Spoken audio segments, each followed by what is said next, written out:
Hello everyone. इस video में हम लोग नोड.जेएस के बारे में पढ़ेंगे और इस वीडियो को पूरा देखने के बाद आप नोड.जेएस से अच्छे खासे फैमिलियर हो जाएंगे।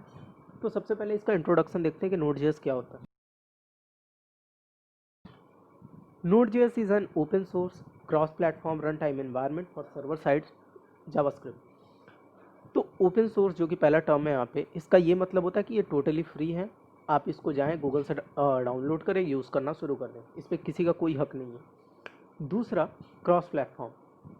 क्रॉस प्लेटफॉर्म का मतलब होता है कि आप इसको various platforms like Windows, Mac OS, Linux, Unix, इन सब पे चला सकते हैं। अलग अलग ऑपरेटिंग सिस्टम पे इसका सपोर्ट है, आप उस पर चला सकते हैं। तीसरा है कि यह रन टाइम एनवायरनमेंट है किसका, जावास्क्रिप्ट का। तो ये कोई प्रोग्रामिंग लैंग्वेज या इसको आप कोई फ्रेमवर्क ना समझें, ये सिंपल एक रन टाइम एनवायरनमेंट है जावास्क्रिप्ट के लिए। अब रन टाइम एनवायरनमेंट का क्या मतलब होता है, जैसे कि मान लीजिए आप कोई भी प्रोग्रामिंग लैंग्वेज लिखते हैं, सी लैंग्वेज को पकड़ लेते हैं, तो उसका कोड पहले मशीन कोड में कन्वर्ट होता है, मशीन के लैंग्वेज जीरो वंस की भाषा में। तो उसको कन्वर्ट करने के लिए बीच में कंपाइलर या इंटरप्रेटर होता है। जैसे कि सी लैंग्वेज को अगर आप कन्वर्ट करना चाहते हैं मशीन लैंग्वेज, तो उसके लिए हमारे पास कोई जीसीसी कंपाइलर होता है। अगर आप जावा के कोड को ये कन्वर्ट करना चाहते हैं, तो उसके लिए भी जावा रन टाइम एनवायरनमेंट जेवीएम मौजूद है। तो जावास्क्रिप्ट, जैसा कि आप जानते हैं, ये ब्राउज़र पे रन होती है, फ्रंट एंड की भाषा है। अब इसको आप सर्वर साइड में भी यूज़ करना चाहते हैं, तो सर्वर साइड में तो कोई ब्राउज़र नहीं होगा ना, तो सर्वर साइड पे कोई ऐसी चीज़ चाहिए जो कि जावास्क्रिप्ट के कोड को एग्जीक्यूट करे। एक्चुअल में फ्रंट एंड में जो जावास्क्रिप्ट हमारे ब्राउज़र पे एग्जीक्यूट होती है, तो कुछ तो होगा ऐसा बीच में जो कि उस कोड को मशीन कोड में कन्वर्ट करता होगा, तभी तो आपका ये प्रोग्राम रन होगा जावास्क्रिप्ट का। तो उसके लिए अलग अलग ब्राउज़र्स अलग अलग इंजन्स को यूज़ करते हैं। इंटरनेट एक्सप्लोरर चक्रा को यूज़ करता है, आपका जो गूगल क्रोम है वो V8 इंजन को यूज़ करता है, मोजिला फायरफॉक्स स्पाइडर मंकी को यूज़ करता है। तीसरा, इट्स रिटन इन C++। इसको C++ में लिखा गया है। यह जो कि गूगल क्रोम यूज़ करता है V8 इंजन, उस पर यह रन होता है क्योंकि ये फास्टेस्ट इंजन है। जो नेक्स्ट पॉइंट है वो कहता है कि everything inside Node JS runs in a single thread. तो इसके ऊपर मैं थोड़ी देर बाद आता हूँ कि ये सिंगल थ्रेड क्या होता है। जो नेक्स्ट पॉइंट है वो कहता है कि it's applicable for data intensive real time apps because of its asynchronous non blocking nature. ठीक है, तो इसका क्या मतलब है कि अगर आपका इंटरेक्शन डेटाबेस के साथ ज़्यादा होना है, तो आप नोड.जेएस को यूज़ करें। अगर आप रियल टाइम ऐप्स बनाना चाहते हैं, रियल टाइम ऐप्स का मतलब होता है कि मान लीजिए व्हाट्सएप या मैसेंजर, तो यहाँ पे रियल टाइम कम्युनिकेशन होता है। आप जैसे मैसेज भेजते हैं एकदम वैसे, मतलब चंद सेकंड आपने यहाँ भेजा, सेंड का बटन दबाया, वहाँ पहुँच गया। तो यहाँ पे हो रहा है रियल टाइम कम्युनिकेशन यूज़ हो रहा है। यहाँ पे नोड.जेएस में socket.io बोल की एक लाइब्रेरी होती है, काफ़ी यूज़फुल लाइब्रेरी है। तो उस लाइब्रेरी के थ्रू आप चैट एप्लीकेशन बना सकते हैं, या फिर अगर आपको जूम जैसी ऐप बनानी है, वीडियो कॉन्फ्रेंसिंग की ऐप जो कि रियल टाइम हो, तो वो भी आप आसानी से बना सकते हैं। अब जरा सिंगल थ्रेड और असिंक्रोनस नॉन ब्लॉकिंग नेचर के बारे में बात करते हैं। इससे पहले थोड़ा सा क्लाइंट सर्वर आर्किटेक्चर के बारे में जानते हैं कि ये क्या होता है। यहाँ पे आपको तीन चीज़ें दिखाई दे रही हैं, एक लैपटॉप है, एक मोबाइल है और यहाँ पे एक डेस्कटॉप है। तो ये तीनों इस साइड जो कि लेफ्ट साइड में ये है, ये सब है क्लाइंट्स। ठीक है, और ये जो राइट साइड में है इसको बोलते हैं सर्वर। और ये जो सर्वर है और कुछ नहीं, ये भी एक कंप्यूटर ही है। ठीक है, और मान लीजिए ये सर्वर है कहीं दूर रखा हुआ है, और ये जो क्लाइंट है इस सर्वर के साथ कनेक्टेड है। कैसे कनेक्टेड है? इंटरनेट के जरिए। अब ये क्लाइंट ब्राउज़र खोलता है, ब्राउज़र ओपन करने के बाद www.facebook.com, मान लीजिए फेसबुक का सर्वर है। ठीक है, तो फेसबुक का सर्वर कोई ज़रूरी नहीं है वो कैलिफोर्निया में हो या कहीं और हो, और ये क्लाइंट है मान लीजिए मुंबई में या फिर कोलकाता में। तो ये क्लाइंट जब रिक्वेस्ट करेगा facebook.com, मतलब कि उसको फेसबुक की पेज चाहिए, तो उसके लिए वो इस सर्वर को रिक्वेस्ट करेगा। तो कैसे? इंटरनेट के जरिए। ये रिक्वेस्ट जाएगी इंटरनेट के जरिए होते हुए कहाँ पहुँचेगी? सर्वर के पास। ठीक है, और यहाँ पे सर्वर क्या करेगा? उस रिक्वेस्ट को फुलफिल करेगा। इस फिगर में थोड़ी चेंजेस किए मैंने। अब समझते हैं कि जब भी कोई क्लाइंट, मान लीजिए लैपटॉप है, तो इसने सर्वर पे एक रिक्वेस्ट किया।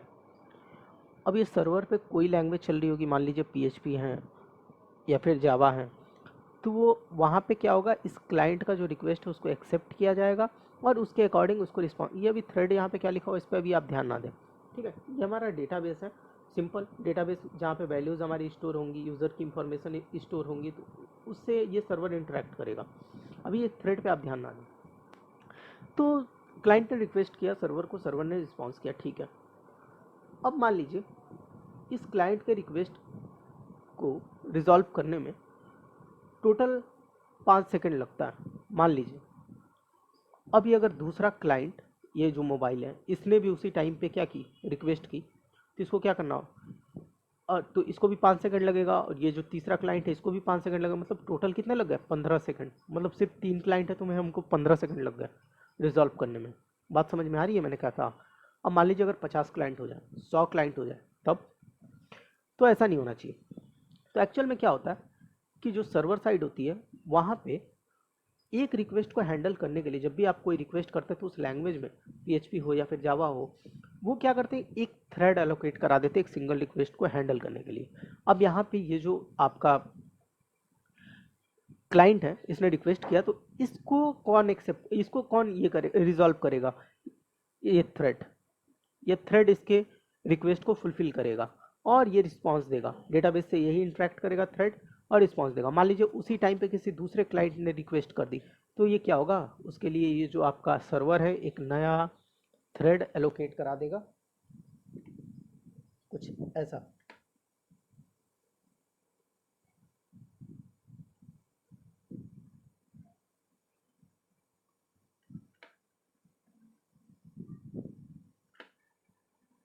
ये हो गया ऐसा, ठीक है। और मान लीजिए मोबाइल ने ये, इसने, इस क्लाइंट ने रिक्वेस्ट किया, तो इसके लिए ये सर्वर एलोकेट हो गया। बात समझ में आ रही है।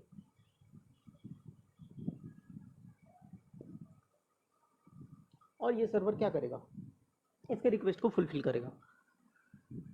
तो मैक्सिमम जो थ्रेड्स होते हैं वो 25 PHP में एलोकेट होते हैं अपाची सर्वर में, और अगर जावा है तो वहाँ पे शायद 200 के करीब होते हैं। जावा का जो टॉमकैट सर्वर वहाँ पे 200 के करीब होते हैं। तो इस हिसाब से अगर ऐसा हो, एक एक थ्रेड करके एलोकेट हो, तो अगर 3 क्लाइंट एक साथ अगर रिक्वेस्ट करें तो उन तीनों क्लाइंट को एक टाइम पे ही मिलेगी रिक्वेस्ट। इसको 5 सेकंड लग रहा है, तो तीनों को करने, अगर तीनों एक साथ रिक्वेस्ट करें तो तीनों को मिलके कितना लगेगा, 5 सेकंड। बात समझ में आई। अब जो जावास्क्रिप्ट होती है उसमें कोई थ्रेडिंग का कॉन्सेप्ट नहीं है, मतलब वो वर्क करती है सिंगल थ्रेड पे, सिंगल थ्रेड पे। ये थ्रेड को मैं हटा देता हूँ, सिंगल थ्रेडिंग। तो आपको समझ में आया मल्टीपल थ्रेड और सिंगल थ्रेड में क्या डिफरेंस है। ये पहला पॉइंट, ये जो था सिंगल थ्रेड, ये क्लियर हुआ। तो जावास्क्रिप्ट में सिंपल सिंगल थ्रेड पे काम होता है, तो सिंगल थ्रेड पे काम होता है। अब दूसरा जो यहाँ पे पॉइंट था वो था असिंक्रोनस नॉन ब्लॉकिंग नेचर। इसका क्या मतलब होता है, तो इससे पहले आपको समझना होगा सिंक्रोनस और ब्लॉकिंग नेचर क्या होता है। तो सिंक्रोनस ब्लॉकिंग नेचर का ये मतलब होता है कि मान लीजिए ये जो आपका क्लाइंट है लैपटॉप, इसने रिक्वेस्ट किया सर्वर पे, ठीक है। अब ये जो थ्रेड है ये तब तक कोई एक्सेप्ट नहीं करेगा रिक्वेस्ट। मान लीजिए इसने भी रिक्वेस्ट किया, तो अभी तो इस क्लाइंट की रिक्वेस्ट आई है ना, तो इसको ये जब तक फुलफिल ना कर ले तब तक कोई भी रिक्वेस्ट ये नहीं लेने वाला। तो इसको हम लोग बोलते हैं ब्लॉकिंग, ठीक है, और सिंक्रोनस। तो ये जब तक इस क्लाइंट के रिक्वेस्ट को फुलफिल नहीं करेगा तब तक किसी दूसरे का ये रिक्वेस्ट एक्सेप्ट नहीं करने वाला। बात समझ में आई। तो जो जावास्क्रिप्ट है हमारा वो होता है नॉन असिंक्रोनस। इसका क्या मतलब हुआ कि मान लीजिए अगर आप कोई आईओ इंटेंसिव वर्क कर रहा है, आईओ इंटेंसिव वर्क का मतलब क्या होता है कि आपका काम है डेटाबेस के साथ। तो आपने कोई रिक्वेस्ट किया, आपको किसी यूज़र का डेटा चाहिए, मान लीजिए डेटाबेस से, तो आपने यहाँ पे रिक्वेस्ट किया, तो ये डेटाबेस पे ये जो थ्रेड है इसने डेटाबेस को रिक्वेस्ट किया कि मुझे डेटा चाहिए। तो मान लीजिए डेटाबेस से इस थ्रेड के पास डेटा आने में कुछ टाइम लगेगा, मान लीजिए कि 6 सेकंड लगेगा। एक बात मान लीजिए कि 6 सेकंड लगने वाला है इस डेटाबेस से इस थ्रेड के पास कोई रिक्वेस्ट आने में, या फिर 3 सेकंड लगने वाला है, जो भी आप समझिए।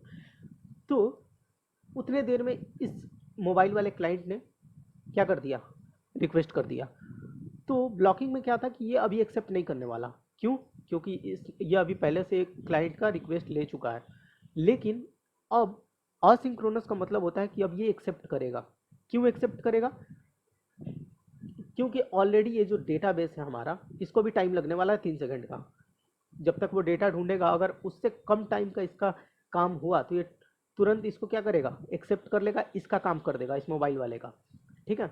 और उसके बाद ये जो डेटाबेस से अगर डेटा आएगा तो फिर ये इसको भी रिक्वेस्ट को रिस्पॉन्स, इसके रिक्वेस्ट का रिस्पॉन्स इसको दे देगा।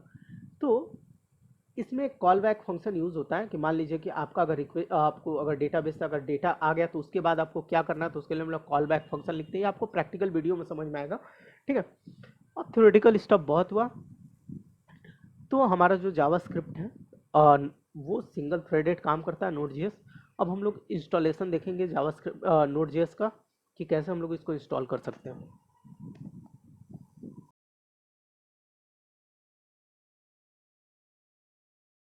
तो मैं आ गया हूँ अपने डेस्कटॉप पे, और नोड जेएस इंस्टॉल करने के लिए सबसे पहले आप अपने ब्राउज़र को ओपन कर लें, उस पर लिखें नोड जेएस डाउनलोड, एंटर करें। जो पहला लिंक आपको दिखाई दे रहा है node.js.org, उस पर क्लिक करें। उस पर क्लिक करने के बाद ये आपको लॉन्ग टर्म सपोर्ट दिखाई दे रहा है LTS। उसमें आके अगर आपका विंडोज़ का वर्जन है तो विंडोज़ का MSI मतलब इंस्टॉलर उसका इंस्टॉल कर लिए, जिप फाइल है, आपको इंस्टॉलर इंस्टॉल करना है। या 64 बिट हो, 32 बिट आर्किटेक्चर हो, जो भी आपका कंप्यूटर है अपने सिस्टम पे इंस्टॉल करें। 64 बिट है तो मेरा 64 बिट है, मैं उस पर क्लिक करूँगा स्टार्ट डाउनलोड, लेकिन मेरे में ऑलरेडी इंस्टॉल्ड है। आप इस इंस्टॉलर को डाउनलोड करके, वो आपसे परमिशंस मांगेगा, नेक्स्ट नेक्स्ट नेक्स्ट आप करते जाइएगा और आपका हो जाएगा डाउनलोड। बाय डिफ़ॉल्ट जैसा सेटअप का डायलॉग बॉक्स खुलता है वैसा ही खुलेगा। उसके बाद चेक करने के लिए कि आप में इंस्टॉल हुआ है कि नहीं, आप अपना CMD खोल लें, कमांड प्रॉम्प्ट, और उसमें लिखें नोड वर्जन और एंटर करें। तो ये देखिए मेरे में दिखा रहा है 12.16.2 का वर्जन है। हो सकता है आप में कोई और वर्जन हो, कोई नया वर्जन निकला हो। तो यहाँ पे हमारा नोड हो गया इंस्टॉल। अब हम लोग बात करेंगे npm के बारे में, नोड पैकेज मैनेजर के बारे में, कि npm क्या होता है। तो जब भी आप नोड डाउनलोड करते हैं तो आपको उसके साथ ही अपने आप npm डाउनलोड हो जाता है। आपको इसको बाहर से डाउनलोड करने की कोई ज़रूरत नहीं होती। देखिए आप इसका वर्जन 6.14.4, तो और अपने आप जब भी आप नोड डाउनलोड करेंगे npm अपने आप इंस्टॉल होगा। इसका क्या मतलब होता है, नोड पैकेज मैनेजर का क्या मतलब होता है।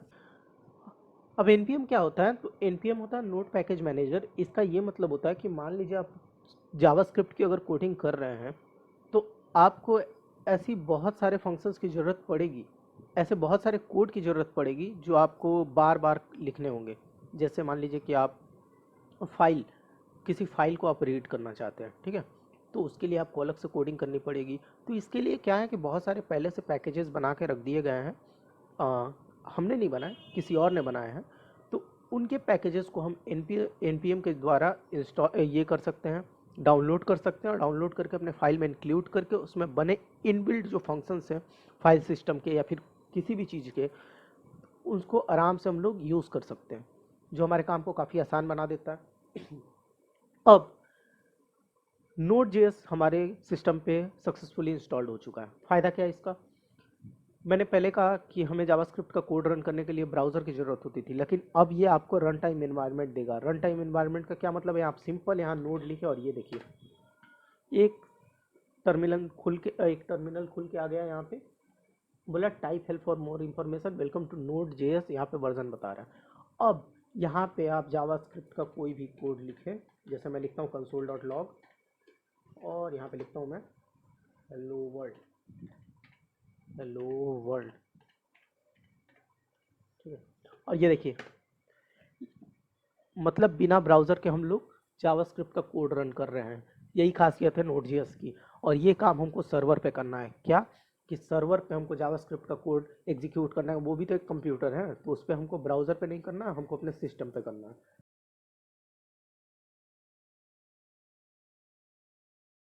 मैं यहाँ पे एक काम करता हूँ, एक मैं नया यहाँ पे फोल्डर बना लेता हूँ डेस्कटॉप पे ही, जिसका मैं नाम रखूँगा नोड जेएस बोल के, ठीक है। नोड, सिर्फ नोड लिखता हूँ, ये मेरा नोड नाम का एक फोल्डर बन गया। अब मैं अपना विजुअल स्टूडियो कोड खोल लेता हूँ। आप चाहे सबलाइम या फिर एटम कोई भी एडिटर पे काम कर सकते हैं, लेकिन मैं इसको प्रेफर करूँगा, ज़्यादा अच्छा एडिटर है। यहाँ पे फोल्डर को ओपन करके नोड सेलेक्ट करूँगा। अब ये देखिए ये मेरा फोल्डर खुल चुका है। इसमें मैं एक फ़ाइल बना लेता हूँ यहाँ पे example.js, क्योंकि सारी फाइल को आप टर्मिनल पे नहीं चला सकते।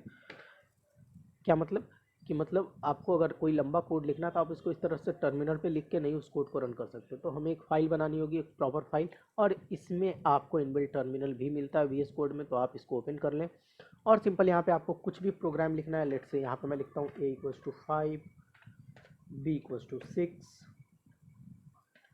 एंड console.log a+b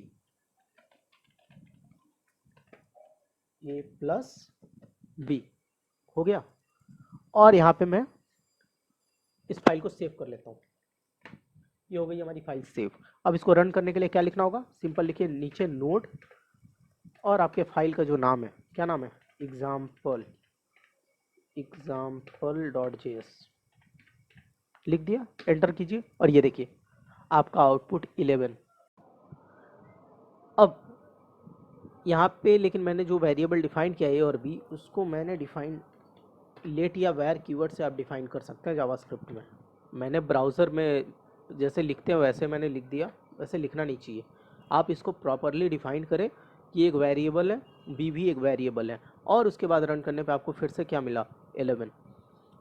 अब देखिए अगर इस सेम कोड को अगर हम लोग गूगल क्रोम के ऊपर इसके कंसोल में अगर रन करें तो क्या होगा। तो आप गूगल के कंसोल पे आ जाएं और यहाँ पे अगर मैं लिखता हूँ a = 5, b = 6, ठीक है, और यहाँ पे अगर मैं लिखता हूँ console.log, और ये console.log क्या करेगा, कुछ प्रिंट करेगा, लेट से हेलो प्रिंट किया, ठीक है। तो यहाँ पे हेलो प्रिंट हो रहा है। अब जब आप किसी ब्राउज़र पे जावास्क्रिप्ट का कोड रन करते हैं तो वहाँ पे एक विंडो बोल के एक ऑब्जेक्ट है जो कि ग्लोबल डिफाइंड करता है। ग्लोबल से क्या मतलब है, जैसे कि console.log प्री डिफाइंड फंक्शन है, तो जितने प्री डिफाइंड फंक्शन होते हैं सभी इस विंडो ऑब्जेक्ट के अंदर आते हैं। या फिर आपने जो पहले से वेरिएबल्स डिफाइंड किए हैं वो भी ग्लोबली डिफाइंड हो जाते हैं और विंडोज़ के अंदर आ जाते हैं। मतलब आप जो भी कर रहे हैं सब विंडो को पता है। तो आप अगर यहाँ पे window.a लिखें तो ये देखिए नीचे 5 प्रिंट हो गया, ठीक है, क्योंकि ग्लोबली पता चल गया ब्राउज़र को कि आपने ए नाम का वेरिएबल बनाया। जब भी आप ए नाम का वेरिएबल बनाते हो वो विंडो नाम के ऑब्जेक्ट में आ जाता है। अब अगर आप यहाँ पे window.console.log लिखें तो देखिए सब कुछ इसमें विंडो फंक्शन के विंडो ऑब्जेक्ट के अंदर ही आएगा। console.log, ठीक है, और अगर आप इसके अंदर कुछ भी प्रिंट करें, लेट्स से हेलो, तो ये देखिए यहाँ पे हेलो प्रिंट हुआ। लेकिन हमारे केस में अगर Node.js में अगर आप ये काम करना चाहें तो यहाँ पे विंडो बोल के तो कोई ऑब्जेक्ट होता नहीं है, ठीक है। तो यहाँ पे अगर मैं लिखूँ window.console.log, console.log, लेट्स हमको ए की वैल्यू प्रिंट करानी है, यहाँ पे ए लिख देता हूँ और उसके बाद मैं डायरेक्ट यहाँ पे अपने बटन से रन करता हूँ। मैं यहाँ पे रनर बटन मैंने यूज़ कर रखा है। इस पर अगर मैं क्लिक करूँ यहाँ पे देखिए window.console.log window is not defined, ये हमें मिली एरर। क्यों, क्योंकि विंडो बोल के कोई ऑब्जेक्ट नोड में होता नहीं है। तो क्या होता है, तो यहाँ पे होता है ग्लोबल, ये ग्लोबल नाम का ऑब्जेक्ट यहाँ पे होता है। अब मैं अगर रन करूँ तो भी दिक्कत है। क्या दिक्कत है, क्योंकि मैंने फाइल को सेव नहीं किया। Ctrl+S करता हूँ। अब Ctrl+S करने के बाद मैं फिर से इसको प्रिंट करके देखूँ, ओह नीचे आउटपुट मुझे मिल चुका है। यहाँ देखिए नीचे आउटपुट मुझे मिल रहा है 11.5, पहले भी मिला था। इसको मैं क्लियर कर दूँ एक बार कंसोल, फिर से आपको रन करके दिखाता हूँ। यहाँ देखिए 11.5 global.console.log, ठीक है। तो ये सारा ग्लोबल के अंदर आता है, लेकिन डिफरेंस ये है कि अगर आप यहाँ पे लिखे ग्लोबल, या फिर आप जो प्रिंट करा रहे हैं ए, तो इसको भी आना चाहिए था ग्लोबल के अंदर, लेकिन ये जो है वो ग्लोबल के अंदर नहीं आएगा। इसका जो स्कोप है सिर्फ इस फाइल के अंदर है। अगर आप इसको रन करेंगे तो ये देखिए अनडिफाइंड वैल्यू। क्यों, क्योंकि इसके लिए ए डिफाइंड है ही नहीं ग्लोबल में। क्यों, क्योंकि ये जो ए है इसका स्कोप जो है इस फाइल के अंदर है। तो कहने का मतलब ये है कि ए का जो फाइल ए का जो स्कोप है वो सिर्फ इस फाइल के अंदर ही है। अब इसका क्या फायदा, इसका क्या मतलब हुआ कि ए का जो स्कोप है सिर्फ इस फाइल के अंदर है। मतलब कि अगर मैं कोई दूसरी फाइल बनाता हूँ उसके अंदर भी मैं ए नाम का वेरिएबल बना सकता हूँ। तो इसका क्या फ़ायदा है, इसका फ़ायदा है कि हम मॉड्यूल्स क्रिएट कर सकते हैं। तो ये मॉड्यूल्स क्या होते हैं, उसके लिए मैं आपको दिखाता हूँ। जैसे मान लीजिए मैंने यहाँ लिखा कंसोल डॉट लॉग, और यहाँ पे अगर मैं लिखूँ मॉड्यूल, तो ये देखिए, इसको मैं रन करता हूँ और यहाँ देखिए, ओह सॉरी, मैंने इसको डबल कोट्स में लिख दिया। यहाँ से डबल कोट्स हटाता हूँ, कंसोल को एक बार के लिए मैं क्लियर करता हूँ और रन करता हूँ। तो यहाँ देखिए मॉड्यूल, ये आपको देख के लग रहा होगा कि मॉड्यूल एक ग्लोबल ऑब्जेक्ट है, लेकिन नहीं, ये ग्लोबल ऑब्जेक्ट नहीं है। मैं आपको बाद में बताऊंगा ऐसा क्यों है। लेकिन फिर भी देखिए इसके अंदर बहुत सारी प्रॉपर्टीज़ है, आईडी, पाथ, एक्सपोर्ट। इसके ऊपर आपको ध्यान देना, एक्सपोर्ट के ऊपर। ये एक नल ऑब्जेक्ट है, इसके अंदर कुछ भी नहीं है। देखिए इस पर आपको ध्यान देना, अभी इसी के ऊपर हम बात करने वाले हैं। फाइल का नेम, लोडेड, चिल्ड्रन, ये सब दिया हुआ है इसमें। अब मॉड्यूल का मतलब ये होता है, मान लीजिए आप बहुत बड़े प्रोजेक्ट पे काम कर रहे हैं, आपको सिर्फ एक ही फाइल के अंदर सारी कोडिंग करनी है, तो ऐसा नहीं होना चाहिए, नहीं तो काफ़ी हेक्टिक वर्क है ये। तो उसके लिए हम क्या करेंगे कि अपने पूरे प्रोजेक्ट को छोटे छोटे फाइल्स में डिवाइड कर लेंगे। किसी फाइल्स में किसी एक तरह के फंक्शंस का डिक्लेरेशन होगा, किसी दूसरे फाइल में किसी एक तरह का फंक्शंस का डिक्लेरेशन होगा, और सारे फंक्शंस को हम क्या करेंगे, एक अपने मेन फाइल में उन सारे मॉड्यूल्स को हम इंक्लूड करके उन सारे फंक्शंस को यूज़ करेंगे। कैसे दिखाता हूँ। सबसे पहले यहाँ पे एक न्यू फाइल आपको बना लेनी है। उस फाइल का नाम मैं लिख देता हूँ जैसे मॉड्यूल, तो mod.js। ये फाइल हमारी क्रिएट हो गई। अब इसके अंदर मैं एक फंक्शन डिफाइन कर देता हूँ, और फंक्शन का नाम लेट से मैं प्रिंट रख लेता हूँ, ठीक है। और ये प्रिंट क्या करेगा, सिंपल कुछ नहीं, एक मैसेज प्रिंट करेगा, console.log, और मैसेज होगा क्या, दिस फंक्शन belongs to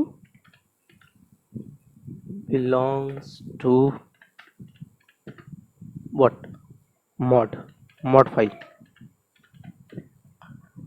ये हो गया।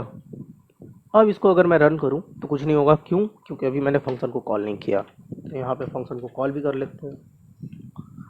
यहाँ पे नीचे मैं कंसोल पहले क्लियर कर दूं और रन करता हूँ। ये देखिए, this function belongs to mod file, ठीक है। इसमें कोई बड़ी बात नहीं है, लेकिन मैं चाहता हूँ कि ये जो प्रिंट फंक्शन है इसको मैं इस example.js के फाइल में यूज़ करूँ, तभी तो हम मॉड्यूलैरिटी को हम अचीव करेंगे, यही हमारा गोल है। तो इस प्रिंट फंक्शन को मैं कैसे example.js में इंक्लूड करूँ, तो मैंने आपको यहाँ पे दिखाया था, ये देखिए console.log मॉड्यूल। ये जो मॉड्यूल ऑब्जेक्ट है, इसको अगर मैं रन करता हूँ तो ये देखिए यहाँ पे इसमें एक एक्सपोर्ट बोल के एक ऑब्जेक्ट है जो कि अभी नल दिखा रहा है। इसका क्या मतलब है कि ये जो mod.js है इसको हम एक्सपोर्ट कर सकते हैं किसी दूसरे फाइल में। तो कैसे एक्सपोर्ट करेंगे, चूंकि ये मॉड्यूल ऑब्जेक्ट के अंदर है, तो यहाँ पे लिखेंगे मॉड्यूल डॉट, क्या लिखा हुआ है, एक्सपोर्ट्स। इसके अंदर कौन सा ऑब्जेक्ट है, एक्सपोर्ट्स। तो इस एक्सपोर्ट्स को हम लिखेंगे, फिर डॉट।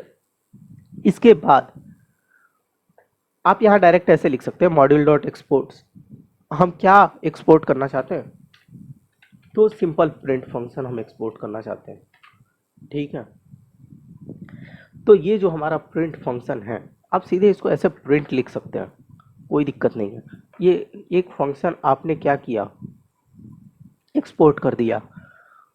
अब यहाँ पे अगर मैं लिख दूं print, sorry not print, console.log, इस बार फिर से अगर मैं मॉड्यूल प्रिंट करूं तो ये देखिए यहाँ पे क्या दिखने वाला है, यहाँ देखिए ये जो मॉड्यूल है ये एक एक्सपोर्ट कर रहा है एक फंक्शन जिसका नाम है प्रिंट, दिखाई दिया। तो ये एक्सपोर्ट का यही काम है कि आप इसमें से जितने सारे फंक्शंस को आप एक्सपोर्ट करेंगे, हर इंडिविजुअल फाइल का उसका यहाँ पे रिकॉर्ड रहता है। काफ़ी काम का फंक्शन है ये ऑब्जेक्ट, काफ़ी काम का एक्सपोर्ट। अब ये जो प्रिंट फंक्शन है ये एक्सपोर्ट हो चुका है, एग्जाम्पल लेकिन एग्जाम्पल वाले फाइल में अगर आप इसको यूज़ करना चाहते हैं तो एक्सपोर्ट तो हो चुका है, इंपोर्ट करना पड़ेगा। कैसे इंपोर्ट होगा? तो सिंपल एक वेरिएबल बनाते हैं, लेट्स से कॉन्स्ट मॉड्यूल है ना, तो मॉड बोल के एक वेरिएबल बनाते हैं, मॉड इक्वल्स टू, यहाँ क्या लिखना होगा, रिक्वायर। ये फंक्शन क्या करता है, ये फंक्शन इंपोर्ट करता है, लेकिन इसके अंदर आप डायरेक्ट मॉड डॉट जेएस नहीं लिख सकते। क्यों? क्योंकि इसके अंदर अगर आप डायरेक्ट कुछ भी फंक्शन या कुछ भी मॉड्यूल का नाम लिखते हैं तो उसका मतलब है कि ये इनबिल्ड मॉड्यूल है, तो वो नहीं होना चाहिए। इनबिल्ड मॉड्यूल तो ये है नहीं, ये हमारा फाइल है। तो इस फाइल को इंपोर्ट करने के लिए हमको इसका रिलेटिव पाथ लिखना होगा। तो उसके लिए हम लोग क्या लिखते हैं, स्लैश डॉट स्लैश, अब यहाँ पे अपने फाइल का नाम लिख दीजिए mod डॉट जेएस। ये जो हमारा फाइल है ये हो चुका है इंपोर्ट। अब अगर मुझे प्रिंट फंक्शन को कॉल करना है तो मैं यहाँ पे सीधे लिखूंगा mod dot print, sorry mod। ये देखिए दिक्कत क्या है कि हमने यहाँ पे प्रिंट को एक्सपोर्ट कर दिया, लेकिन किस नाम से एक्सपोर्ट किया है ये हमने नहीं लिखा है।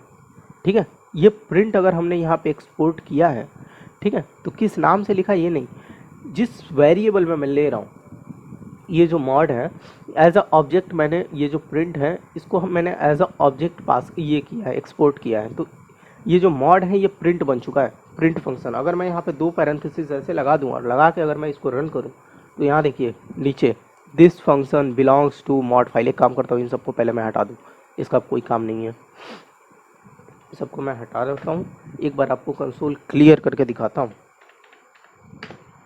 यहाँ देखिए मॉड फंक्शन को मैंने कॉल किया, मॉड्यूल क्यों कॉल हो रहा है, क्योंकि यहाँ पे मैंने मॉड्यूल लिखा है। इसको पहले मैं हटा दूँ, इसका कोई काम नहीं है, कंट्रोल एस, और यहाँ पे इसको फिर से एक बार क्लियर करके रन कर देता हूँ। रन किया मैंने, यहाँ देखिए this function belongs to mod file. तो हम चाहते हैं इसको आप किसी दूसरे नाम से या प्रिंट नाम से ही एक्सेस कर पाएँ। जैसे प्रिंट फंक्शन है तो मॉड के अंदर मुझको प्रिंट फंक्शन चाहिए, तो उसके लिए मैं यहाँ पे लिखता हूँ मॉड डॉट प्रिंट। ठीक है, ऐसा मैंने लिखा। उसके बाद अगर मैं यहाँ कंट्रोल एस करूँ, इस फाइल को अगर मैं सेव कर लूँ मॉड डॉट एस को, उसके बाद अगर मैं इसको रन करूँ तो देखिए आपको हो सकता है एरर मिला एरर क्या, कि मॉड फंक्शन नहीं है। क्यों? क्योंकि मॉड एक ऑब्जेक्ट है, और ये जो मॉड एक ये फाइल मैंने एक ऑब्जेक्ट बनाया जिसके अंदर क्या है, ये mod डॉट जेएस का रेफरेंस है, मतलब इसके अंदर क्या है, एक ऑब्जेक्ट है। अब इस ऑब्जेक्ट के अंदर क्या है, इस ऑब्जेक्ट के अंदर देखिए ऑटोमेटिक मुझे प्रिंट फंक्शन मिल रहा है, दिख रहा है। ठीक है, क्यों? क्योंकि ये मैंने प्रिंट नाम से इसको एक्सपोर्ट किया है। अब अगर मैं इसको रन करूं तो यहाँ पे देखिए this function belongs to mod file. आप चाहें तो इस प्रिंट की जगह आप पीआर लिख सकते हो सकता है आप इसको दूसरे नाम से एक्सेस करना चाहते हैं किसी दूसरे मॉड्यूल में, तो आप सिंपल इसको आप कंट्रोल एस करें, और यहाँ पे अगर आप प्रिंट से करेंगे तो यहाँ पे आपको एरर मिलेगी। देखिए आपको एरर मिला कि प्रिंट कोई फंक्शन नहीं है, लेकिन यहाँ पे अगर आप पीआर लिख दें, कंसोल को मैं एक बार क्लियर कर देता हूँ, रन करता हूँ, this function belongs to mod file.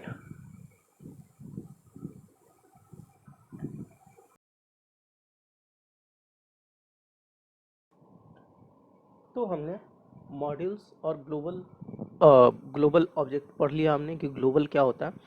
अब ग्लोबल जो ऑब्जेक्ट में हमने पढ़ा था उसका क्या मतलब है, कि जो ऑब्जेक्ट ग्लोबल होगा वो हर एक फाइल में वर्क करेगा। जैसे यहाँ पे अगर मैं लिखूँ global dot console dot log, तो यहाँ पे काम करेगा। हमने इसको नेक्स्ट फाइल में भी देखा था, प्रीवियस फाइल में भी हमने इसको देखा था। या कुछ भी मैं प्रिंट करूँ तो यहाँ पे प्रिंट होगा, देखिए यहाँ पे हाई प्रिंट हो रहा है। ठीक है, लेकिन कुछ इम्पॉर्टेंट यहाँ पे ग्लोबल वेरिएबल्स भी हैं जो कि आपको हर एक फाइल में मिलेंगे। ठीक है, वो ग्लोबल है चूँकि, तो यहाँ पे ग्लोबल काफ़ी इंपॉर्टेंट वेरिएबल्स हैं। जैसे यहाँ पे मैं यहाँ पे लिखूँ डायरेक्टरी नेम, dir नेम, ये एक ऑब्जेक्ट है जो कि ग्लोबल ऑब्जेक्ट है। आपको हर एक फाइल में आप इसका यूज़ कर सकते हैं। मैं अभी एग्जांपल में यूज़ कर रहा हूँ, आप इसको मॉड में भी यूज़ कर सकते हैं।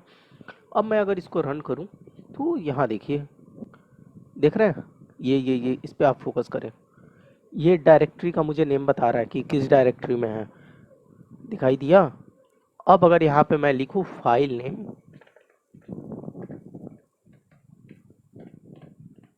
तो ये मुझको फाइल का नाम बताएगा। This function belongs to mod file. उसके ऊपर यहाँ पे लिखा हुआ है फाइल का नेम example.js पूरे डायरेक्टरी नेम के साथ। तो हमने मॉड्यूल्स के बारे में पढ़ लिया कि मॉड्यूल्स क्या होते हैं। अब कुछ इनबिल्ड मॉड्यूल्स के बारे में हम लोग पढ़ते हैं कि नोड में कौन कौन से इनबिल्ड मॉड्यूल हैं। तो नोड में बहुत सारे मॉड्यूल हैं, उसमें से हम अभी फाइल सिस्टम के बारे में पढ़ने वाले हैं कि एक फाइल सिस्टम बोल के एक मॉड्यूल है।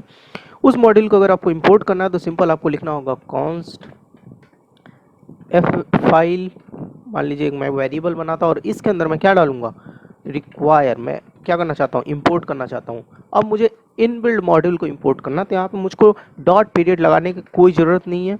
मुझको क्या यहाँ पे करना है, सिंपल उस मॉड्यूल का नाम लिखना है। क्यों? क्योंकि ये कोर मॉड्यूल है, इनबिल्ड मॉड्यूल है, ये हमारा कोई फाइल नहीं है जिसको हम रिक्वायर कर रहे हैं या फिर इंपोर्ट कर रहे हैं। तो हमको यहाँ पे उस मॉड्यूल का नाम लिखना होगा जो है fs, और इस fs मॉड्यूल में बहुत सारे फंक्शंस हैं। अब वो सारे फंक्शंस मेरे फाइल नाम के वेरिएबल में आ चुके हैं। अब मुझको फाइल डॉट, इसके अंदर बहुत सारे फंक्शंस हैं। हमारा काम अभी रीड और राइट पे है कि हम किसी फाइल को रीड और राइट कैसे कर सकते हैं। तो यहाँ पे देखिए, आप इसके अंदर जितने फंक्शंस देखेंगे सबके अंदर सिंक्रोनस और सिंक्रोनस, ये सिंपल एक सिंक है, ये कुछ नहीं है, मतलब ये असिंक्रोनस है नीचे वाला। असिंक्रोनस का मतलब होता है पैरेलली चलना, पैरेलली चला, हमको कोई मतलब नहीं कि बाकी फाइल्स चल रही हैं नहीं चल रही है, मुझको ये चला देना है, जब मुझे टाइम मिले मुझे ये फाइल चला देना है। और सिंक्रोनस का है कि ये जब चलेगा उसके बाद ही कोई दूसरी फाइल चलनी चाहिए, ठीक है। तो हम हमेशा असिंक्रोनस यूज़ करते हैं मैक्सिमम केसेस में, तो हम यही यूज़ करेंगे, रीड फाइल। अब हमको क्या करना है, फाइल को रीड करना है। तो फाइल को रीड करना तो उसके लिए तुमको एक फाइल बनाना पड़ेगा ना। तो मैं यहाँ पे एक फाइल बना लेता हूँ, file dot txt, text file बनाता हूँ और यहाँ पे मैं कुछ कंटेंट लिख देता हूँ। जैसे लिखता हूँ this is a new file, हो गया। अब मैं इसको सेव कर दूँ, ओ कंट्रोल एस। नाउ अब एग्जांपल में आने के बाद ये बहुत सारे पैरामीटर्स लेता है, लाइक पाथ लेता है, फाइल का पाथ क्या है, तो ये तो हमारा इसी यहीं पे है हमारा फाइल। तो सिंपल यहाँ पे फाइल डॉट जेएस लिखेंगे, आप पाथ लिखने की कोई ज़रूरत नहीं है। कॉमा यहाँ पे बोल रहा है स्ट्रिंग या नंबर है या बफर है, मतलब इसका आपको इनकोड, यहाँ पे देखिए इनकोडिंग लिखा हुआ है। तो जो फाइल होती है txt की, उसकी इनकोडिंग बाय डिफ़ॉल्ट होती है UTF-8, ये ऑप्शनल है, आपको लिखने की कोई ज़रूरत नहीं, फिर भी मैं लिख देता हूँ UTF-8, कॉमा। अब सिंपल हम नीचे आते हैं, यहाँ पे दिख रहा है कॉल बैक। मैंने कॉल बैक फंक्शन का जिक्र किया था कि कॉल बैक फंक्शन क्या होते हैं। अब मैं बताता हूँ, कॉल बैक फंक्शन का मतलब होता है फंक्शन के अंदर आपको फंक्शन लिखना, ठीक है। और ये दो पैरामीटर्स तो लेता है, देखिए यहाँ पे दिखा रहा है साफ साफ एरर और डेटा। ये क्या हो रहा है अभी मैं बताता हूँ आपको, पहले मैं लिख लूँ। ये बोल रहा है कि आप फाइल को रीड करें, रीड फाइल बोल रहा है कि आप फाइल को रीड करें, फाइल डॉट जेएस। अगर ये रीड हो जाए, या तो सक्सेसफुली रीड होगा या तो नहीं होगा। तो हम मान के चलते हैं कि हमारा फाइल सक्सेसफुली रीड नहीं हुआ, तो यहाँ पे हमको मिलेगा एरर, ठीक है। और अगर एरर नहीं मिला तो मतलब हमारा फाइल सक्सेसफुली रीड हो चुका है, तो हमको मिलेगा डेटा। अब क्या डेटा मिलेगा, इस फाइल के अंदर का जो कंटेंट है वो एज अ डेटा आएगा। तो हम क्या चाहते हैं कि जब हमारा फाइल ये रीड हो जाए तो ये जो इसके अंदर का डेटा है वो प्रिंट हो जाए, ताकि हमको पता चले कि फाइल रीड हुआ है। अब इसके अंदर में यहाँ लिखेंगे डेटा, और इसको अगर मैं आपको रन करके अभी दिखाऊं तो यहाँ देखिए नीचे अनडिफाइंड, ऐसा क्यों? क्योंकि यहाँ पे मैंने फाइल डॉट जेएस लिखा है, जो कि गलत एक्सटेंशन है, फाइल डॉट txt होना चाहिए था, ठीक है। अब मैं इसको अगर कंट्रोल एस करूँ, चलिए अच्छा हुआ मैंने यहाँ पे जेएस लिखा था। आपको मैं अब एरर दिखाता हूँ कि क्या कुछ एरर आया है। अब मैं अगर इसको रन करके दिखाऊं तो यहाँ पे देखिए एरर, नो सच फाइल और डायरेक्टरी दिखाई दिया, नो सच फाइल और डायरेक्टरी, ये हमको एरर के रूप में मिला। तो हम तो चाहते हैं कि हमें डेटा मिले, तो इस फाइल का एक्सटेंशन हमको चेंज करना होगा, और इसको मैं लिखता हूँ txt। अब हमको यहाँ पे मिलेगा डेटा, इस डेटा को मैं करना चाहता हूँ प्रिंट। उससे पहले मैं क्या करूँ, अपना कंसोल क्लियर कर लेता हूँ। अब मैं अगर इसको रन करूँ तो यहाँ पे this is a new file, दिखा। अब हम चाहते हैं एक नई फाइल क्रिएट करना और उस फाइल का नाम होगा file1.txt। उसके अंदर हम अपना खुद का एक कंटेंट लिखेंगे। क्या कंटेंट लिखेंगे? तो const content content equals to, और यहाँ पे मैं लिखता हूँ कुछ कंटेंट लिख देता हूँ। क्या लिखूँ? This is another file. ठीक है, इतना लिखने के बाद नीचे आता हूँ और नीचे आके मैं यहाँ पे फाइल के अंदर ही एक राइट फाइल का एक ऑप्शन है। देखिए ये फंक्शन है राइट फाइल। इसके अंदर हमको क्या करना है? फाइल का नाम देना है। आप किस नाम से फाइल बनाना चाहते हैं? तो मैं फाइल 1 नाम से एक नई फाइल बनाना चाहता हूँ। ठीक है, और उसका एक्सटेंशन होगा txt, कॉमा। आपको क्या करना है? अब यहाँ पे देखिए, यहाँ पे फाइल आपका क्या होगा? राइट होगा। राइट होने के बाद यहाँ पे भी एक कॉल बैक फंक्शन है। ठीक है, यहाँ पे भी आप लिख सकते हैं डेटा फॉर्मेट क्या होगा, UTF-8। ये ऑप्शनल है, मैं इसको छोड़ रहा हूँ। अब इतना करने के बाद आपको सिंपल यहाँ पे एक कॉल बैक फंक्शन यहाँ पे आपको मिल रहा है, उसको आप कॉल कर दें। फंक्शन यहाँ पे लिखना होगा क्या? फंक्शन लिखने के बाद ये कोई पैरामीटर नहीं लेगा। क्यों कोई पैरामीटर नहीं लेगा? बताता हूँ। यहाँ पे जब हम फाइल रीड कर रहे थे तो हमारे पास दो ऑप्शन था, या तो हमें डेटा मिलेगा या तो हमें एरर मिलेगा। तो ये दो पैरामीटर्स ले रहा था और हम इसको प्रिंट कर रहे थे। लेकिन यहाँ पे हम राइट फाइल करना चाह रहे हैं, तो फाइल तो राइट होने ही वाला है। अब कहाँ हो इससे कोई मतलब नहीं है, फाइल तो राइट होगा। तो इससे कोई मतलब नहीं है कि आप फंक्शन के अंदर कोई पैरामीटर लें। अब सिंपल इस कॉल बैक फंक्शन का ये मतलब है कि जब आपका फाइल राइट हो जाए तो आप क्या करना चाहेंगे? तो मैं सिंपल कंसोल पे एक मैसेज प्रिंट कराना चाहूँगा। क्या मैसेज प्रिंट करना चाहूँगा? File 1 created.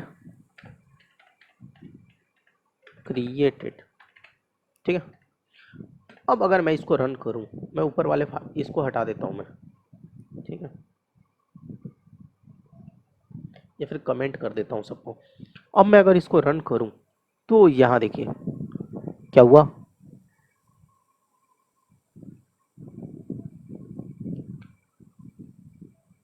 file.js throw new error invalid callback। Okay, callback must be a function। ठीक है, तो यहाँ पे क्या प्रॉब्लम हो रही है, क्या प्रॉब्लम हो रही है? console.log, यहाँ तक तो मैंने सही किया है। Write file, okay, write file equal और। तो आप इस फाइल में करना क्या चाहते हैं? हमने तो एक बताया ही नहीं इसको।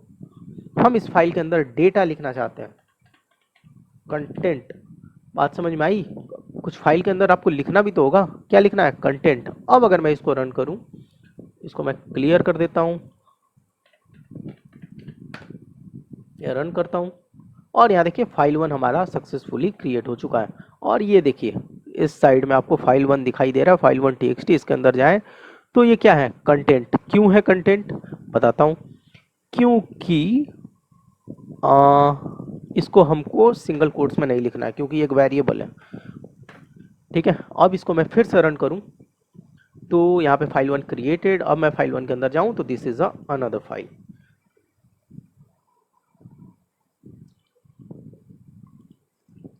तो हमने यहाँ पे इनबिल्ट मॉड्यूल फाइल सिस्टम के बारे में पढ़ा।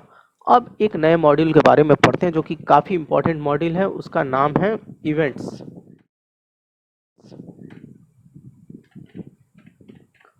काफ़ी काम का मॉड्यूल है। और यहाँ पे मैं लिखता हूँ इवेंट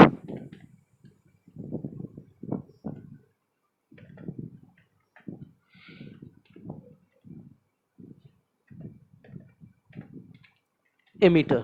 ठीक है, इवेंट एमीटर नाम का मैंने एक वेरिएबल बनाया, उसके अंदर ये इवेंट्स नाम के मॉड्यूल को मैंने इंपोर्ट किया। अब एक नया वेरिएबल बनाता हूँ इवेंट नाम का, और यहाँ पे मैं इस ये जो इवेंट एमीटर है ना, इसका एक ऑब्जेक्ट बनाऊंगा। एक एज अ क्लास यहाँ पे इंपोर्ट हुआ है, इसका मुझे ऑब्जेक्ट बना के काम करना पड़ेगा।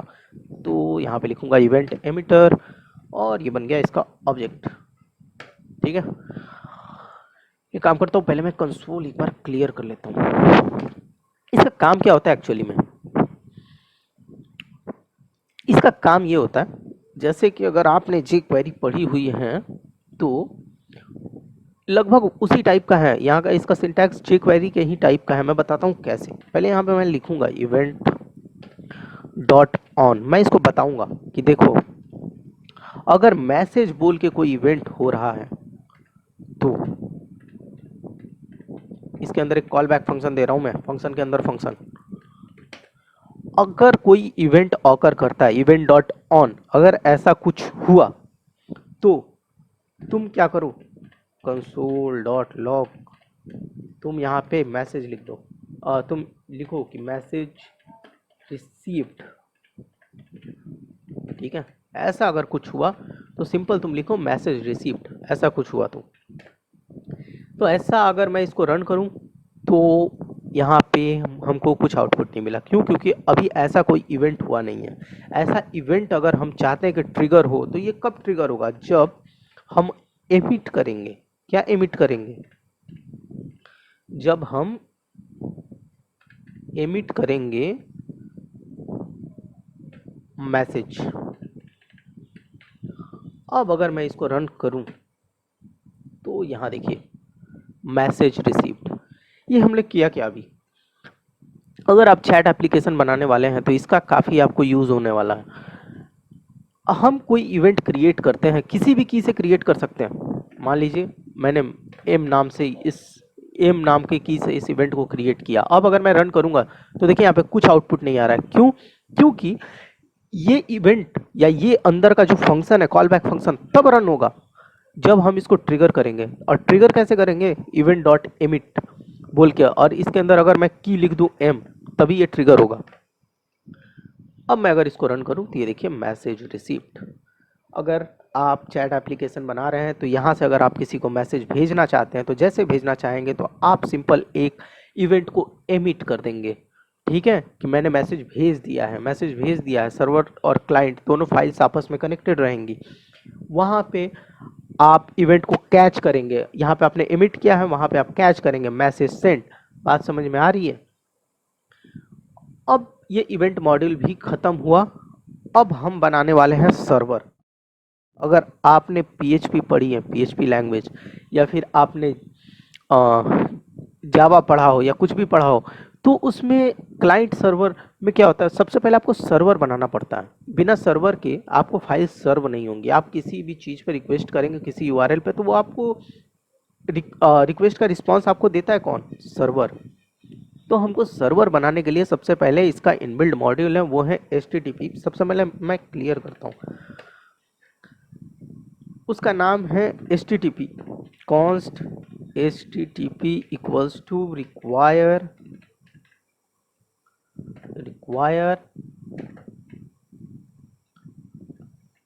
HTTP। ये मॉड्यूल हमको इंपोर्ट करना होगा। और इस मॉड्यूल के अंदर हमारे पास क्रिएट सर्वर बोल के एक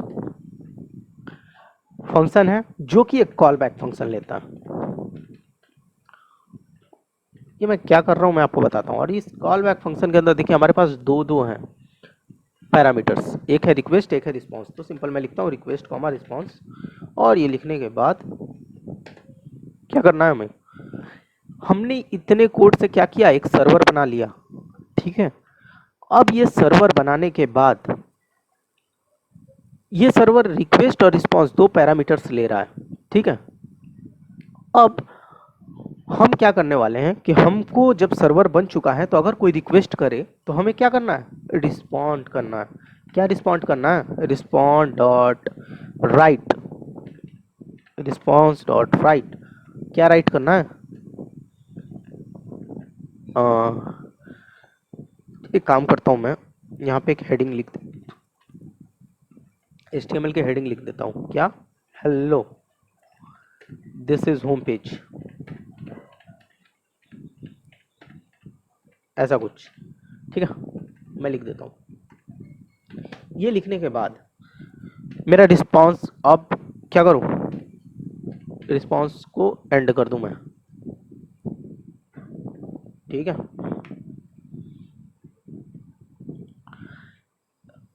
अब इतना अगर मैं करूं और ये जो क्रिएट हमने एक सर्वर हमने यहाँ पे क्रिएट कर दिया, ये सर्वर आपको, आप अगर ये सर्वर चाहते हैं कि सर्वर रन करे तो ये किसी ना किसी पोर्ट नंबर पे रन करेगा। सारी प्रोसेसेस जो होती हैं वो पोर्ट पे रन करती हैं।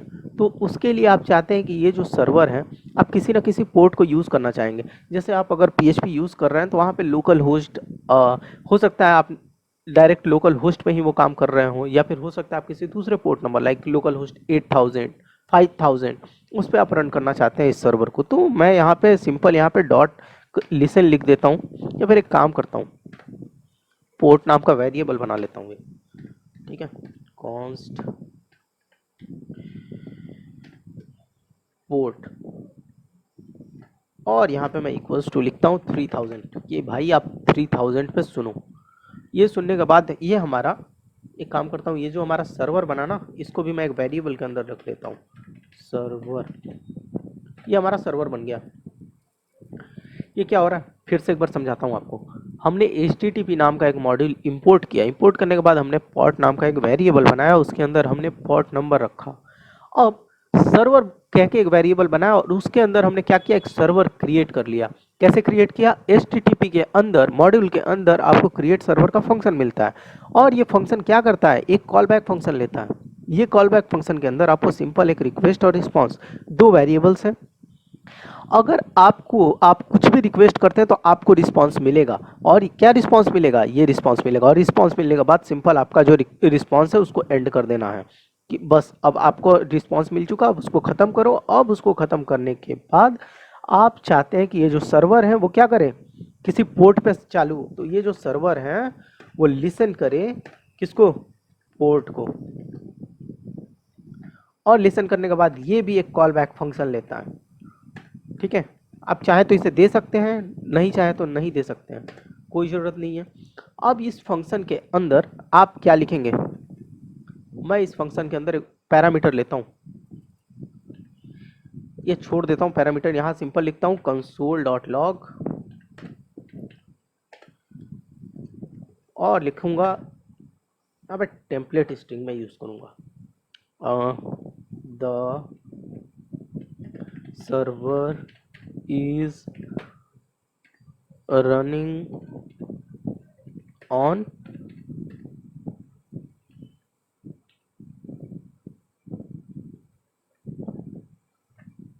किस पे सर्वर रन कर रहा है, पोर्ट नाम के वेरिएबल पे रन कर रहा है। अब अगर सब कुछ सही रहा, इसको एक बार रन करते हैं। ये देखिए मैं यहाँ पे अलाउ कर देता हूँ, the server is running on 3000 port. अगर आप जाएं अपना ब्राउज़र खोल के यहाँ लिखे लोकल होस्ट 3000, तो देखिए क्या होने वाला है, hello this is home page. मतलब कि आप रिक्वेस्ट कर रहे हैं, वहाँ से सर्वर आपको क्या कर रहा है, रिस्पॉन्ड कर रहा है। तो हमने एक अपना खुद का सर्वर बना लिया जो कि 3000 पोर्ट पे रन कर रहा है। अब हम सीखने वाले हैं राउटिंग के बारे में। राउटिंग के बारे में क्या मतलब, मतलब ये कि हर समय तो कोई लोकल होस्ट 3000 के ऊपर ही नहीं जाने वाला ना, ठीक है। हो सकता है अलग अलग, जैसे आप देखते हैं कि मान लीजिए कि मुझको होम पेज भी दिखना चाहिए, कॉन्टैक्टस के लिए एक अलग पेज होना चाहिए। तो इन सब चीज़ को अचीव करने के लिए हम राउटिंग का यूज़ करेंगे। जैसे कि मान लीजिए अगर यूज़र, हम चाहते हैं कि यहाँ पे कोई लोकल होस्ट है ना, यहाँ पे कोई अगर /home ऐसे लिख के अगर रिक्वेस्ट करे तो हमको होम पेज दिखना चाहिए। क्योंकि अभी मैंने सर्वर शुरू नहीं किया है, इस वजह से यहाँ पे ये रिलोड कर रहा है। तो वो करने के लिए क्या होगा, रिक्वेस्ट, जो क्लाइंट आपको रिक्वेस्ट कर रहा है उसका URL क्या है, तो ये रिक्वेस्ट नाम के वेरिएबल में, कॉल बैक फंक्शन में रिक्वेस्ट रिस्पॉन्स दो वेरिएबल्स आते हैं, दो पैरामीटर्स। तो ये जो रिक्वेस्ट है उसके अंदर जो, मतलब मान लीजिए क्लाइंट रिक्वेस्ट कर रहा है तो उसके अंदर रिक्वेस्ट से रिलेटेड इंफॉर्मेशन होती है। तो क्लाइंट क्या URL, मतलब किस URL के लिए रिक्वेस्ट कर रहा है। तो अगर ये URL लोकल होस्ट 3000 पे मेरा पोर्ट रन कर रहा है वो ठीक है, /home, अगर इस होम के लिए, ये जो होम है इस होम के लिए अगर वो रिक्वेस्ट करता है तो उसको आप होम पेज दें, ठीक है। Ctrl+X करता हूँ, यहाँ पे मैं इसको करता हूँ Ctrl+V, ठीक है। अब यहाँ पे क्या होगा कि अगर मैं इस फाइल को एक बार रन करूँ तो ये देखिए सर्वर इज़ रनिंग ऑन 3000, अगर मैं यहाँ पे 3000 लिखूँ तो देखिए क्या होगा, कुछ नहीं, कोई पेज मुझे नहीं मिला। इसको पहले मैं हटा दूँ, कोई पेज मुझे नहीं मिला। लेकिन अगर मैं यहाँ पे स्लैश होम लिख दूँ तो यहाँ पे देखिए hello this is home page, तो हमने सक्सेसफुली राउटिंग अचीव की यहाँ पे। अब हमें क्या करना है, अब मान लीजिए कि अगर होम लिखता है तो ये मिला। अब यहाँ पे इसको मैं कॉपी करता हूँ, कंट्रोल सी कंट्रोल भी। अगर वो लिखता है अबाउट, ठीक है, अगर अबाउट के लिए वो करता है तो यहाँ पे मैं लिख सकता हूँ this is what about page. यहाँ पे इफ़ के जगह पे लिखता हूँ एल्स इफ, ठीक है। अब अगर मैं इसको वापस से रन करूं तो इसके लिए पहले मैं सर्वर को बंद करता हूं, कंट्रोल सी प्रेस करें, फिर रन करता हूं तो देखिए सर्वर रन कर रहा है 3000 पे। फिर से मैं इसको रिलोड करूंगा तो होम तो ठीक है, लेकिन अगर मैं यहाँ पे अबाउट लिखूं, ओ क्या दिक्कत है, ये देखिए तो hello this is about page, ठीक है। अब मैं चाहता हूं इसके अलावा अगर कोई कुछ भी यूआरएल के लिए रिक्वेस्ट करे, ठीक है, तो हम दिखा देंगे कि ये पेज फाउंड नहीं है। मान लीजिए अगर इसके अलावा कोई कुछ भी लिखता है यूआरएल में, जैसे लिख देता है होम अबाउट या फिर उसके अंदर कॉन्टैक्ट अगर मान लीजिए या कुछ भी लिखता है, तो मैं इसके अलावा अगर वो कुछ भी यूआरएल के लिए रिक्वेस्ट करता है तो सिंपल उसको हम एक मैसेज देंगे कि पेज नॉट फाउंड। तो इसके लिए हम क्या करेंगे, एल्स में जाएंगे और यहाँ पे जो आपका रिस्पॉन्स है उसका जो स्टेटस कोड है, ठीक है, ये एक वेरिएबल है, इसका वैल्यू आप 404 रख दें। इससे क्या होगा, पेज नॉट फाउंड, ये सिंपल पेज नॉट फाउंड का एरर है 404। अगर यहाँ पे आप 200 लिखते हैं तो मतलब स्टेटस ओके, क्या मतलब कि आपका रिस्पांस जो है वो ओके है। तो आपको यहाँ पे लिखना 404। यहाँ आने के बाद सिंपल हम रिस्पांस क्या करेंगे, राइट करेंगे, राइट करेंगे और राइट करने के बाद ओके लिखेंगे, error 404 page not found, okay.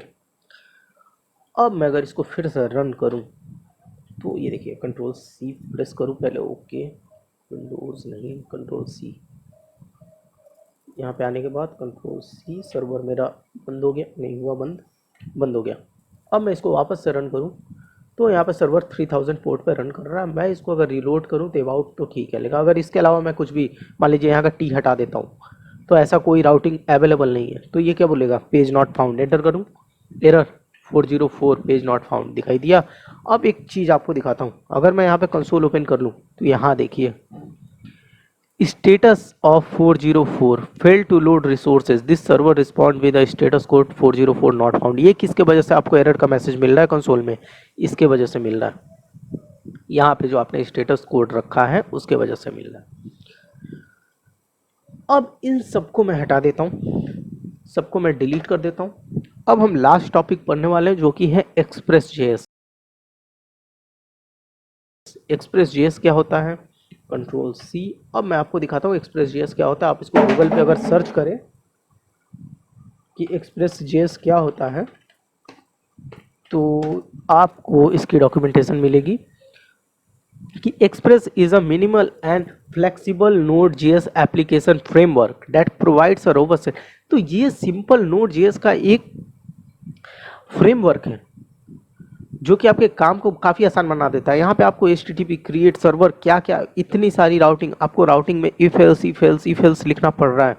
अगर ऐसे मान लीजिए कि 10-15 अगर ऐसे आपको URL लिखने पड़े तो इफ एल्स काफ़ी ये मतलब काफ़ी बड़ा कोड हो जाएगा, बेकार लगेगा देखने में। तो ये काम को आसान करने के लिए एक्सप्रेस नाम का एक फ्रेमवर्क है, उसको इंस्टॉल करने के लिए पहले मैं इसको क्लियर करूं कंसोल। आपको यहाँ पे लिखना होगा, अच्छा सबसे पहले वो करने से पहले मान लीजिए आप कोई प्रोजेक्ट बना रहे हैं, इसको पहले मैं डिलीट करूं फाइल को।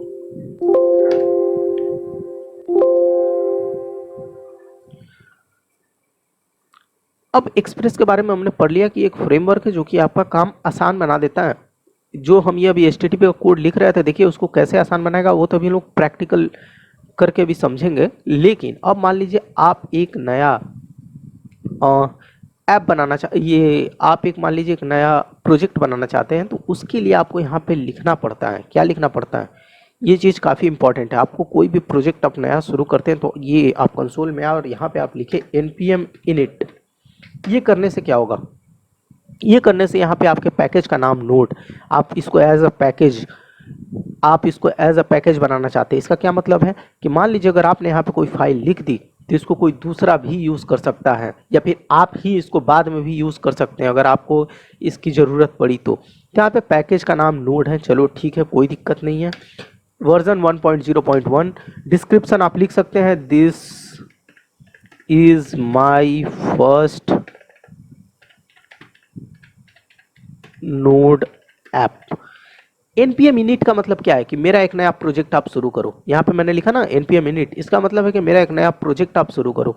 एक नया प्रोजेक्ट शुरू करो, इसके अंदर आप html की फाइल लिख सकते हैं, सर्वर के लिए फाइल लिख सकते हैं, सबका मतलब एक आपको बेहतरीन आपको एक स्ट्रक्चर बना के ये दे देता है। तो npm init मैंने लिखा, दिस इज माई डिस्क्रिप्शन में मैं लिख रहा हूँ this is my first node app. उसके बाद मैं अगर एंटर हिट करता हूँ तो ये बोलता है एंट्री पॉइंट, ठीक है। मैं सबको डिफ़ॉल्ट गिट रिपोजिटरी का यहाँ पे आपसे पूछ रहा है तो इसको भी मैं एंटर कर देता हूँ। अभी मुझे कुछ नहीं लिखना, कीवर्ड्स में कुछ नहीं लिखना। ऑथर में मैं अपना नाम लिख देता हूँ दीपू सिंह, और यहाँ पे मैं एंटर करूँ। लाइसेंस कुछ नहीं, ये पूछ रहा है आपसे, कंफर्म कर रहा है कि क्या ये ठीक है। मैंने कहा यस। अब देखिए यहाँ पे मोस्ट इंपॉर्टेंट आपको एक फाइल दिखाई देगी जिसका नाम है package.json।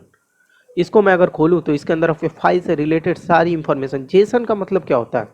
जेसन आपको जहाँ भी दिखे समझ लीजिए मतलब ये इसके अंदर डेटा लिखा हुआ है, कुछ डेटा लिखा हुआ है, कुछ इन्फॉर्मेशन है। तो किससे रिलेटेड इन्फॉर्मेशन है? तो पैकेज.जेसन के अंदर आपके फाइल, आपका ये पूरे प्रोजेक्ट से रिलेटेड इन्फॉर्मेशन है। प्रोजेक्ट का नाम क्या है? Node.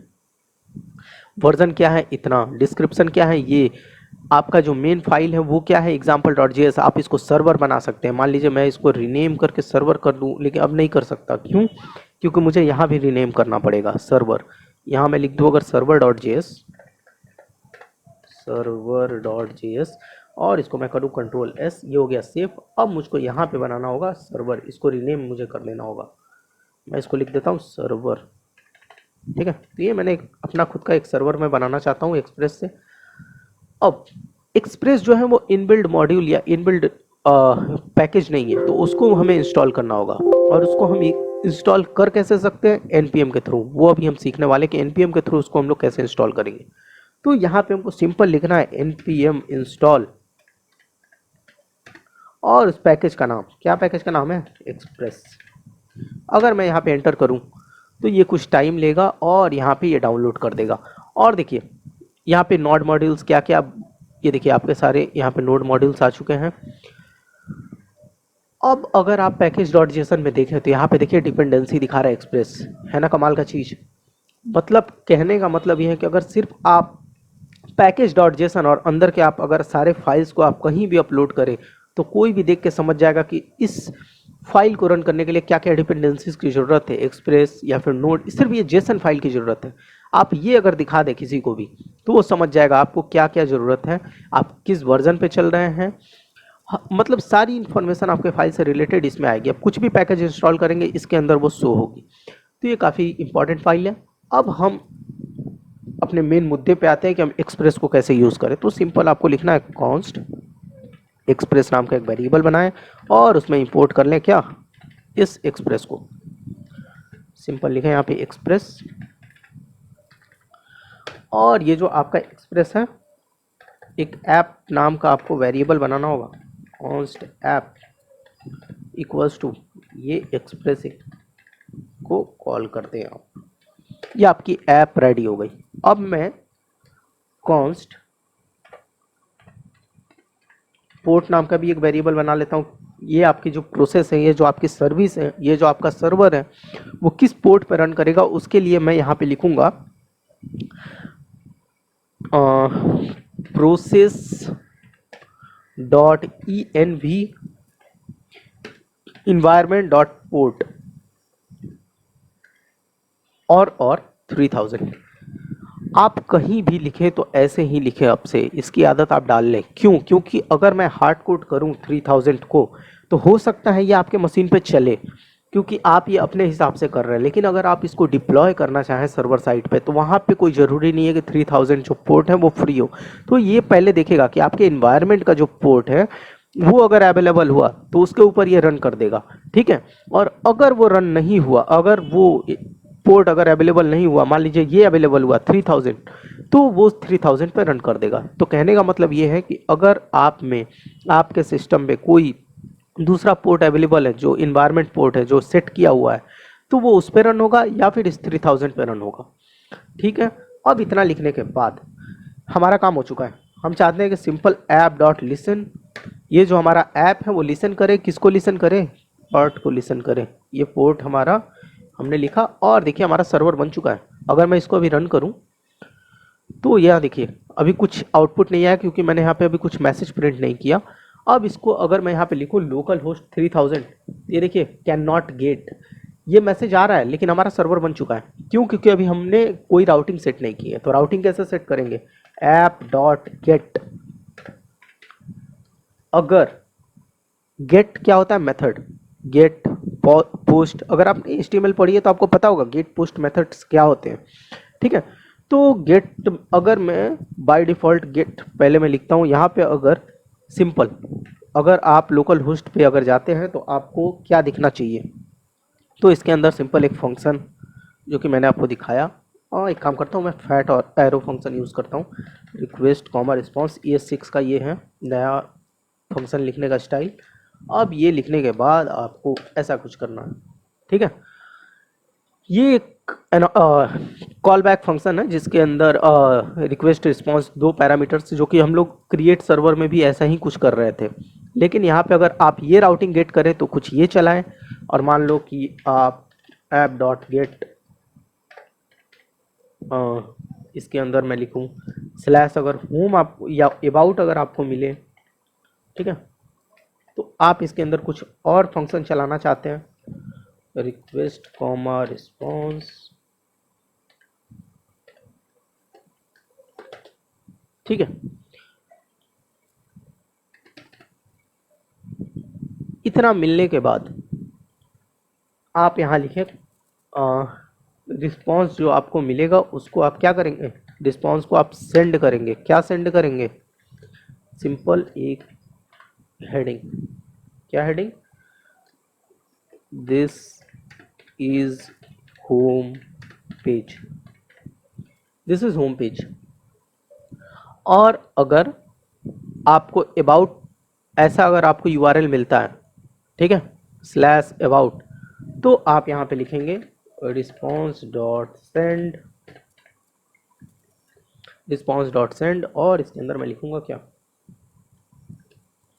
H1 this is about page, ठीक है। अब अगर मैं इसको रन करूं, ओके,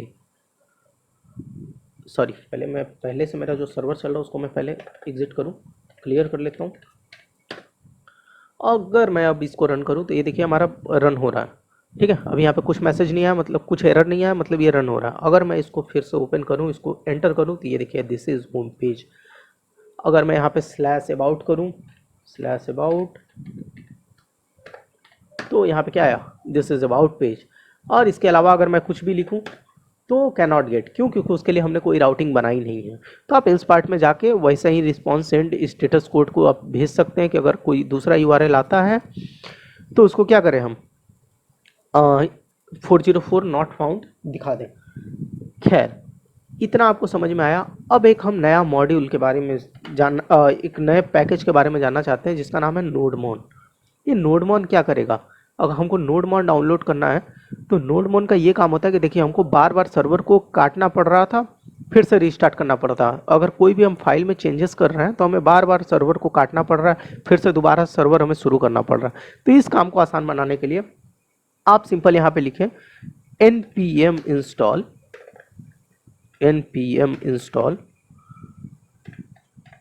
और यहाँ पे मैं लिखता हूँ नोडमोन,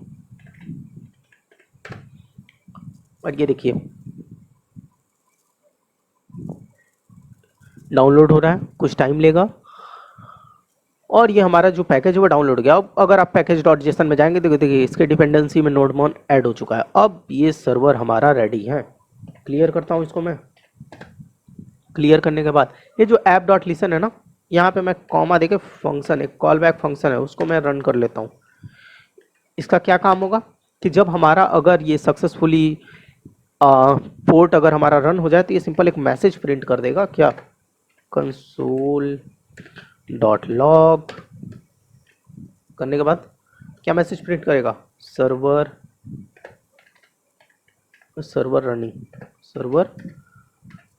रनिंग। ठीक है। अब अगर मैं इसको रन करूं तो ये देखिए सर्वर रनिंग, लेकिन हमको इसको नोड मोन से रन करना है। तो क्या आपको क्या लिखना होगा, नोड मॉन और आपके फाइल का नाम, आपके फाइल का नाम क्या है, सर्वर डॉट जेएस। एंटर आप हिट करें, ओ कॉमा मैंने लिख दिया, जेएस। और ये देखिए आपका सर्वर रन हो रहा है, सर्वर रनिंग। इसका फ़ायदा क्या है बताता हूँ। पहले आप यहाँ पे अबाउट लिखें, ये देखिए आपको अबाउट पेज मिल रहा। इसका फ़ायदा ये है, मान लीजिए ये अबाउट पेज के जगह पे मैंने यहाँ पे लिखा कॉन्टैक्ट पेज। ठीक है।